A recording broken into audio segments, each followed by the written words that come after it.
I'm playing Andy Warhol, who is arguably one of the most influential artists of the 20th century, a true definition of an icon, known for being a little elusive and reclusive, but also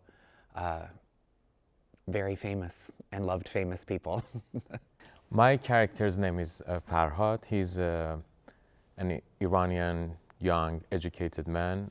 He doesn't belong to a very specific political party at the time that many political parties were involved in the revolution in Iran, but he has his own motives to fight against Shah.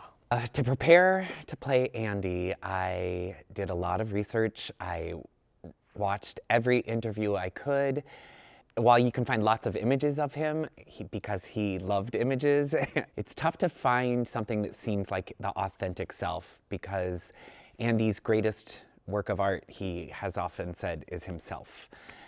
So that gives me a little bit of liberty, because I feel like I can present what I think audiences would expect Andy Warhol to be like. But then when we have moments of humanity unfold within the scope of the play, I have a little bit of license, I think, to make him my own and bring myself to him.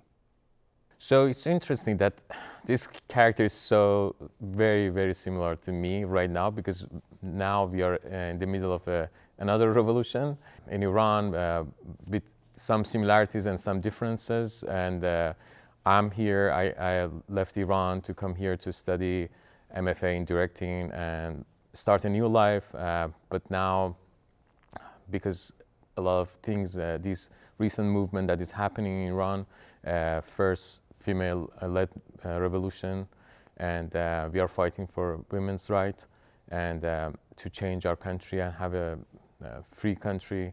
So I feel that I feel a responsibility. I feel that I need to do something for my country when I'm far away from them.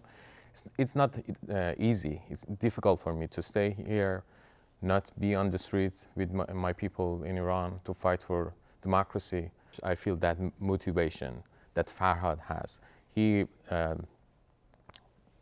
decides to come back and fight, but yeah, I deeply, deeply know him. It's always very difficult to grasp the reality of a different country, a different culture for people who are not familiar with that.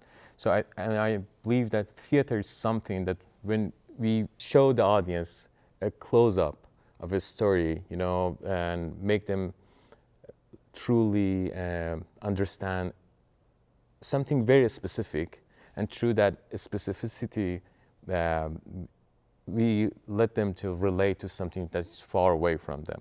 For example, in this play, we give them a lot of information through the story about Iran, the history of Iran and America, and gradually we take them with us to the moment, to now. There's a beauty to this piece and the way Brent has written it, that you see these two men under a very concentrated period of time. The show runs kind of in real time. They spend an hour together and they are both very changed by one another. And I think that's something that we all need, whether it's the person you're riding the bus with in the morning or the person in the grocery store line. Just a call to action for folks to be a little bit kinder, express their humanity, learn from each other, ask questions. Yeah.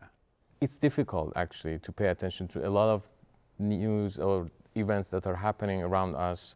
I mean, we have our own life with our own difficulties, but at the same time, we are human beings. We live together and we cannot live without each other. I really hope people come away from this thinking about a larger picture, but really also thinking small and thinking, what is my part in this? What is my part in anything? It's a joyful play. I think it's funny and beautiful, and there is joy in seeing someone else, to see yourself reflected in someone. And I think those are things that anybody of any walk of life or of any race, religion, creed, gender, whatever, you can take away from that. Be like, there's some joy in being curious about someone else. The show is longer than 15 minutes, but we are going to be, we hope it makes us famous. How about that? Let's do that one more time. That's gonna be good.